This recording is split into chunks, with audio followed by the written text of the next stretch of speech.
ನಮಸ್ಕಾರ ಎಲ್ರಿಗೂ. ಇಂದಿನ ಸಂಚಿಕೆಗಳಲ್ಲಿ ಶ್ರೀ ಪೋತಲೂರು ವೀರಬ್ರಹ್ಮೇಂದ್ರ ಸ್ವಾಮಿಗಳವರ ಕಾಲಜ್ಞಾನದ ಬಗ್ಗೆ, ಶ್ರೀ ಕೈವಾರ ತಾತಯ್ಯನವರ ಕಾಲಜ್ಞಾನದ ಬಗ್ಗೆ ಹಲವಾರು ಈ ರೀತಿ ಕಾಲಜ್ಞಾನದ ಬಗ್ಗೆ ಮಾಹಿತಿಗಳನ್ನ ಕೊಡ್ತಾ ಹೋಗ್ತಾ ಇದ್ರಿ. ಇವತ್ತು ಒಂದು ಏನಪ್ಪಾ ಇದು ಕಾಲಜ್ಞಾನದ ವಿಚಾರ ಅಂತ ಹೇಳಕ್ ಹೋದ್ರೆ, ಒಂದು ಇದೇ ರೀತಿ ಒಂದು ಕಾರ್ಯಕ್ರಮದ ಮುಖಾಂತರ ಒಂದು ಕಾರ್ಯಕ್ರಮ ಮಾಡೋಣ ಅಂತ ಈ ಕಾಲಜ್ಞಾನ ಜ್ಞಾನಿಗಳಾಗಿರ್ತಕ್ಕಂಥದ್ದು ಒಂದು ಸ್ಥಳಕ್ಕೆ ಹೋಗಿದ್ರಿ. ಆ ಸ್ಥಳಕ್ಕೆ ಹೋದಾಗ ಅಲ್ಲಿನ ವರ್ತನೆಗಳು ಅಲ್ಲಿನ ವರ್ತನೆಗಳು ಹೇಗಿರುತ್ತೆ, ಈ ನಮ್ಮ ಭಾವನೆಗಳು ನೋಡಿ, ಈ ಮನುಷ್ಯನ ಭಾವನೆಗಳು ಅಂತಕ್ಕಂಥದ್ದು ಯಾವ್ಯಾವ ರೀತಿ ಸ್ವಾರ್ಥಕ್ಕೋಸ್ಕರ ಯಾವ್ಯಾವ ರೀತಿ ಉಪಯೋಗಿಸ್ಕೊಂತಾನೆ ಮನುಷ್ಯ ಅಂತಕ್ಕಂಥದನ್ನ ಇವತ್ತು ಈ ಮಾತಿನ ಮುಖಾಂತರ ನಾವು ಹೇಳೋದಕ್ಕೆ ಇಷ್ಟಪಡ್ತೀವಿ. ಕಾಲಜ್ಞಾನಿಗಳು ರಾಜ್ಯ ಬೇರೆಯವರಾದ್ರೆ, ನಮ್ಮ ರಾಜ್ಯ ಇವತ್ತು ಆಂಧ್ರ ಪ್ರದೇಶ ಆಗ್ಬೋದು, ಕರ್ನಾಟಕ ಆಗ್ಬೋದು, ಅಥವಾ ತಮಿಳ್ನಾಡು ಆಗ್ಬೋದು, ರಾಜ್ಯ ಬದಲಾಗಿದ ಕೂಡಲೇ ಅವ್ರನ್ನ ಬೇರೆ ದೃಷ್ಟಿಯಿಂದ ನೋಡ್ತಕ್ಕಂಥದ್ದು. ಕಾಲಜ್ಞಾನಿಗಳನ್ನ ಬೇರೆ ದೃಷ್ಟಿಯಿಂದ ನೋಡ್ತಕ್ಕಂಥದ್ದು ಯಥೇಚ್ಛವಾಗಿ ನಮ್ಗೆ ಇತ್ತೀಚಿನ ದಿನಗಳಲ್ಲಿ ಯಥೇಚ್ಛವಾಗಿ ಕಾಣ್ತಕ್ಕಂಥದ್ದು.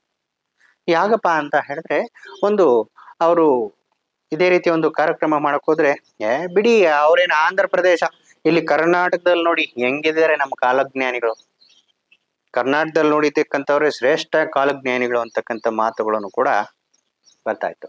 ಇವತ್ತು ಯಾವ ರೀತಿ ಅದು ಕಾಲಜ್ಞಾನಿಗಳ ಅಂತ ಹೇಳಿದ್ರೆ, ಕರ್ನಾಟಕಕ್ಕೆ ಬೇರೆ ಕಾಲಜ್ಞಾನ ಹೇಳಿದಾರ, ಅಥವಾ ಈ ತಮಿಳ್ನಾಡಿಗೆ ಬೇರೆ ಕಾಲಜ್ಞಾನ ಹೇಳಿದಾರ ಅಂತಕ್ಕಂಥದ್ದು ಆ ಮಾತು ಕಾಲಜ್ಞಾನಿಗಳನ್ನೇ ವ್ಯಂಗ್ಯ ಮಾಡ್ತಕ್ಕಂಥ ಮಾತು. ಕಾಲಜ್ಞಾನಿಗಳನ್ನೇ ವ್ಯಂಗ್ಯ ಮಾಡ್ತಕ್ಕಂಥ ಮಾತು. ಈ ಕಾಲಜ್ಞಾನಿಗಳು ಏನು ತಿಳಿಸಿದ್ದಾರೆ ಅಂತ ಹೇಳಿದ್ರೆ, ಇಡೀ ಭೂಮಿಗೆ ಸಂಬಂಧಪಟ್ಟಿರ್ತಕ್ಕಂಥದ್ದು, ಇಡೀ ಬ್ರಹ್ಮಾಂಡಕ್ಕೆ, ಭೂಮಿಗೆಲ್ಲ ಇಡೀ ಬ್ರಹ್ಮಾಂಡಕ್ಕೆ ಸಂಬಂಧಪಟ್ಟಿರ್ತಕ್ಕಂಥದ್ದು ಕಾಲಜ್ಞಾನಿಗಳ ವಿಚಾರ ತಿಳಿಸ್ತಕ್ಕಂಥದ್ದು. ಇದನ್ನ ಮೇಲು ಕೀಳು ಅಂತ ಮಾಡ್ಕೊಂಡಿರ್ತಕ್ಕಂಥದ್ದು ನಾವುಗಳು, ಮನುಷ್ಯರುಗಳು. ನೋಡಿ, ಇಲ್ಲೆಷ್ಟು ಚೆನ್ನಾಗಿ ಅಭಿವೃದ್ಧಿ ಆಗಿದೆ, ಇಲ್ಲೆಷ್ಟು ಚೆನ್ನಾಗಿ ಅಭಿವೃದ್ಧಿ ಆಗಿದೆ, ಅಲ್ಲೇನೂ ಆಗಿಲ್ಲ. ಇವರು ಅಭಿವೃದ್ಧಿನ ನೋಡೋದಕ್ಕೋಸ್ಕರ ಬಂದಿಲ್ಲ, ಅವರವರ ಹೆಸರುಗಳನ್ನ, ನಾನು ದೊಡ್ಡ ಕಾಲಜ್ಞಾನಿ ಅಂತ ಹೆಸರುಗಳನ್ನ ತೋರ್ಸೋದಕ್ ಬಂದಿಲ್ಲ. ಯಾವತ್ತೂ ಕೂಡ ಕಾಲಜ್ಞಾನಿಗಳು ಒಂದು ಜ್ಞಾನದ ಕಣ್ಣನ್ನ ತೀರ್ಸೋದಕ್ಕೋಸ್ಕರ ಬಂದಿರತಕ್ಕಂಥದ್ದು ಕಾಲಜ್ಞಾನಿಗಳು. ಈ ಭೂಮಿ ಮೇಲೆ ಒಂದು ಜನನ ಆಗಿರ್ತಕ್ಕಂಥದ್ದು. ಇವತ್ತು ಮೇಲು ಕೀಳು ಅಭಿವೃದ್ಧಿ, ಇದು ನೋಡು, ಯಾವುದೋ ಒಂದು ದೊಡ್ಡ ದೇವಸ್ಥಾನ ಕಟ್ಕೊಂಡು ಇಟ್ಕೊಂಡ್ಬಿಟ್ರೆ ಅದು ಅಭಿವೃದ್ಧಿ ಅಲ್ಲ. ಅದು ದೊಡ್ಡದಾಗಿ ದೇವಸ್ಥಾನ ಕಟ್ಕೊಂಡು ಏನೋ ಒಡವೆ ಆಭರಣಗಳು ಮಾಡ್ಕೊಂಡ್ಬಿಟ್ರೆ ಅದನ್ನೆಲ್ಲ ಅಭಿವೃದ್ಧಿ ಅಂತಕ್ಕಂಥದ್ದು.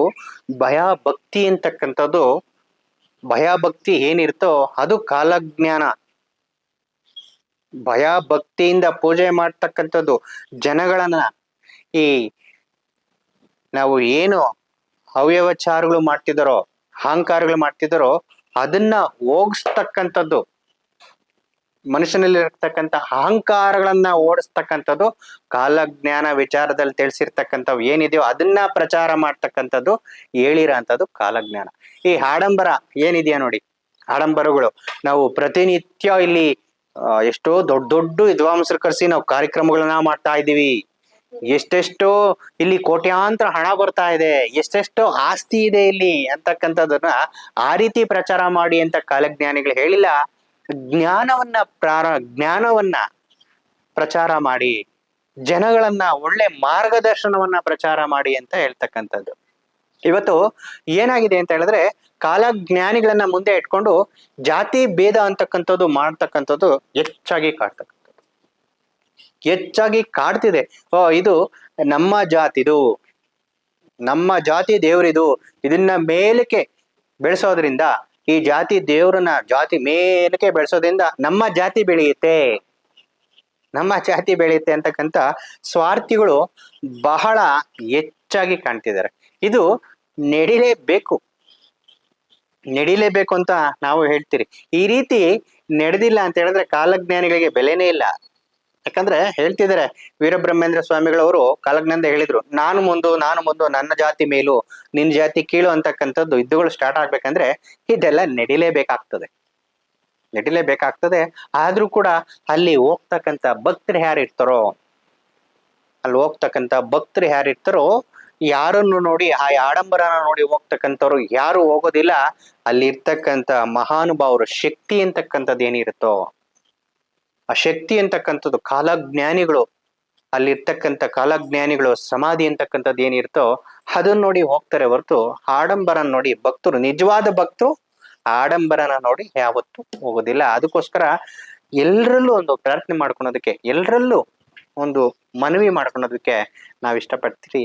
ಪ್ರತಿ ಒಂದು ದೇವಸ್ಥಾನಗಳಿಗೆ ಹೋಗ್ತಕ್ಕಂಥ ವ್ಯಕ್ತಿಗಳು ಯಾರೇ ಆಗ್ಬೋದು, ಅಲ್ಲಿ ದರ್ಶನ ಮಾಡ್ತಕ್ಕಂಥ ಹೋದವ್ರನ್ನ ಇನ್ನೊಬ್ಬ ಕಾಲಜ್ಞಾನಿಗಳನ್ನ ವ್ಯಂಗ್ಯ ಮಾಡಿ ಮಾತಾಡ್ತಕ್ಕಂಥದ್ದು, ಇನ್ನೊಬ್ಬ ಕಾಲಜ್ಞಾನಿನ ವ್ಯಂಗ್ಯ ಮಾಡ್ತಕ್ಕಂಥದ್ದು, ಇನ್ನೊಂದು ದೇವಸ್ಥಾನನ ವ್ಯಂಗ್ಯ ಮಾಡ್ತಕ್ಕಂಥದ್ದು, ಇನ್ನೊಬ್ಬ ಮನುಷ್ಯನ ವ್ಯಂಗ್ಯ ಮಾಡ್ತಕ್ಕಂಥದ್ದು, ಅದನ್ನ ಸಂಪೂರ್ಣ ನಿಲ್ಲಿಸ್ಬೇಕಾಗ್ತದೆ. ಯಾಕಪ್ಪ ಅಂತ ಹೇಳಿದ್ರೆ ಈ ಬೇರೆ ಧರ್ಮನ ನಾವು ಹೋಲಿಕೆ ಮಾಡ್ಕೊಳೋದಾದ್ರೆ ಇನ್ನ ಇತರೆ ಧರ್ಮಗಳು ಹಲವಾರು ಧರ್ಮಗಳನ್ನ ನಾವು ಹೋಲಿಕೆ ಮಾಡ್ಕೊಳಕ್ ಹೋದೆ ಅವರು ಧರ್ಮಗಳ ಬಗ್ಗೆ ಮಾತಾಡೋದೇ ಇಲ್ಲ ನೋಡಿ. ಇನ್ನಿತರೆ ಧರ್ಮದ ಬಗ್ಗೆ ಮಾತಾಡ್ತಾರೆ ಹೊರತು ಬೇರೆ ಧರ್ಮಗಳ ಬಗ್ಗೆ ಮಾತಾಡ್ತಾರೆ ಹೊರತು ಅವರ ಧರ್ಮದ ಬಗ್ಗೆ ಅವರು ಮಾತಾಡೋದೇ ಇಲ್ಲ. ಚಿಕ್ಕದಾಗ್ಬೋದು ದೊಡ್ಡದಾಗ್ಬೋದು. ಇದು ಈ ನಮ್ಮ ಹಿಂದೂಗಳಲ್ಲೇ ಯಥೇಚ್ಛವಾಗಿ ಕಾಡ್ತಾ ಇದೆ. ನಮ್ಮ ಹಿಂದೂ ಧರ್ಮ ಅಂತಕ್ಕಂಥದ್ದು ಏನಿದೆಯೋ, ಸನಾತನ ಧರ್ಮ ಅಂತಕ್ಕಂಥದ್ದು ಏನಿದೆಯೋ, ಮೂಲ ಧರ್ಮ ನಮ್ದಿದು. ಮೂಲ ಅಂತದ್ದು ಏನಿದೆಯೋ ನಾವುಗಳೇ ವ್ಯಂಗ್ಯ ಮಾಡೋದಕ್ಕೆ ಪ್ರಾರಂಭ ಆಗ್ತಿದೀವಿ. ಆ ಕಾಲಜ್ಞಾನಿ ದೊಡ್ಡದಲ್ಲ, ಈ ಕಾಲಜ್ಞಾನಿ ದೊಡ್ಡದಲ್ಲ. ಯಾವುದು ದೊಡ್ಡದು ಚಿಕ್ಕದು ಅನ್ನೋದು ನಮ್ಗೆ ಮುಖ್ಯವಲ್ಲ. ಯಾವುದು ದೊಡ್ಡದು ಚಿಕ್ಕದು ಅನ್ನೋದು ಮುಖ್ಯವಲ್ಲ, ವಿಚಾರಣೆ ಮಾಡ್ತಕ್ಕಂಥದ್ದು. ಅದನ್ನೆಲ್ಲ ಯಾವ ದೊಡ್ಡದು ಚಿಕ್ಕದು ಅನ್ನೋದು ನೀವು ವಿಚಾರಣೆಗೆ ಒಳಗಾಗ್ಬೇಕಾಗ್ತದೆ. ಆಡಂಬರ ಮುಖ್ಯ ಅಲ್ಲ, ಆಡಂಬರ ಮುಖ್ಯ ಅಲ್ಲ. ದೊಡ್ಡದು ಚಿಕ್ಕದು ಅಂತಕ್ಕಂಥದನ್ನ ಎಲ್ಲ ಸೈಡ್ಗಿಟ್ಟು ಭಕ್ತಿಯಿಂದ ಪ್ರತಿಯೊಂದು ಭಕ್ತಿಗಳಿಂದ ಪೂಜೆ ಮಾಡಿ ಪ್ರತಿಯೊಬ್ಬರನ್ನು ಪ್ರೀತಿಸಿ, ಪ್ರತಿಯೊಬ್ಬರನ್ನು ಇಷ್ಟಪಡಿ, ಪ್ರತಿಯೊಂದು ದೇವಸ್ಥಾನಕ್ಕೂ ಗೌರವ ಕೊಡಿ. ಮೊದಲನೇದಾಗಿ ನಮ್ಮ ಭಾರತೀಯ ಸನಾತನ ಧರ್ಮ ಅಂತಕ್ಕಂಥದ್ದು ಏನಿದೆಯೋ ಅದು ಮೂಲಕ್ಕೆ ನಾವು ಗೌರವ ಕೊಡ್ತಕ್ಕಂಥದ್ದು. ಇವತ್ತು ಪ್ರತಿಯೊಬ್ಬರು ಕೂಡ ಯಾರ್ಯಾರು ನಮ್ಮ ಧರ್ಮ ದೊಡ್ಡದು, ನಮ್ಮ ಧರ್ಮ ಚಿಕ್ಕದು ಅಂತಿದೆಯೋ ಅದೆಲ್ಲರೂ ಸಮಾನ, ಒಂದೇ ಸಮಾನ ಅಂತ ಹೇಳೋದಕ್ಕೆ ಇಷ್ಟಪಡ್ತೀವಿ ನಾವು. ಇವತ್ತು ಕಾಲಜ್ಞಾನಿಗಳು ನನ್ನ ಜಾತಿಯವರು, ನನ್ನ ಧರ್ಮದವರು, ನಾವು ಹೆಂಗೆ ಬೆಳೀತಾ ಇದೀವಿ, ಅವರನ್ನ ಬೆಳೆಸರೆ ನಾವು ಬೆಳಿತೀವಿ ಅಂತಕ್ಕಂಥವ್ರು ಏನಿದ್ದಾರೆ ನೋಡಿ.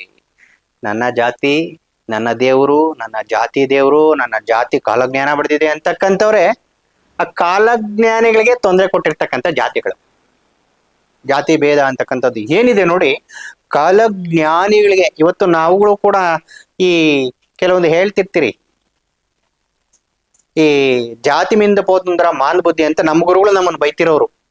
ಯಾವತ್ತು ಒಂದು ನಮ್ಮ ಗುರುಗಳು ನಮ್ಮನ್ನ ಪ್ರತಿನಿತ್ಯ ದಿನಕ್ಕೆ ಮಾತಾದ್ರೂ ಬೈತಿರೋರು, ಒಂದು ಮಾತಾದ್ರೂ ಬೈತಿರೋರು. ಯಾಕಪ್ಪ ಅಂತ ಹೇಳಿದ್ರೆ ನಾವೇನಾದ್ರೂ ಒಂದು ಸಣ್ಣ ಸಣ್ಣ ತಪ್ಪುಗಳು ಮಾಡಿದಾಗ ಅಥವಾ ಅವ್ರು ಹೇಳ್ದಿರ್ತಕ್ಕಂಥ ಒಂದು ಮಂತ್ರ ಪಠಣಗಳು ಮಾಡಿದಾಗ, ಅಭ್ಯಾಸಗಳು ಮಾಡಿದಿರ ಅವ್ರ ಮುಂದೆ ಹೋಗಿ ಕೂತ್ಕೊಂಡಾಗ ಈ ರೀತಿ ವ್ಯಂಗ್ಯವಾಗಿ ಬೈಯೋರು ನಮ್ಮನ್ನ. ದಾನಕರ ಅವರು ತೆಲುಗಲ್ಲಿ ಬೈತಿದ್ರು ಯಾವಾಗ್ಲೂ. ಅದಕ್ಕೆ ಹೇಳೋದು ಜಾತಿ ಮಿಂದ ಹೋಗ್ತದೆ ಮಾನಬುದ್ಧಿ ಅಂತ ನಿನ್ಗೆ ಅಂತ ಯಾವಾಗ್ಲೂ ಬೈತಾನೆ ಇರೋರು. ಆ ಜಾತಿ ಅಂತ ನಾವು ಏನ್ ಹೇಳ್ತಿದಿರೋ ಆ ಜಾತಿಗಳು ಕೂಡ ಆ ಕಾಲಜ್ಞಾನಿಗಳಿಗೆ, ಮಹಾನುಭಾವರುಗಳಿಗೆ ತೊಂದರೆ ಮಾಡಿರ್ತಕ್ಕಂಥದ್ದು. ಹಾಗಾಗಿ ಇವತ್ತು ನಾವು ಆ ಜಾತಿ ಭೇದನೆಲ್ಲ ಬಿಟ್ಟು ಸೈಡ್ಗೆ ಬಿಸಾಕಿ ಅವ್ರನ್ನ ಗೌರವಿಸ್ತಕ್ಕಂಥದ್ದು ಕಾಲಜ್ಞಾನಿಗಳನ್ನ.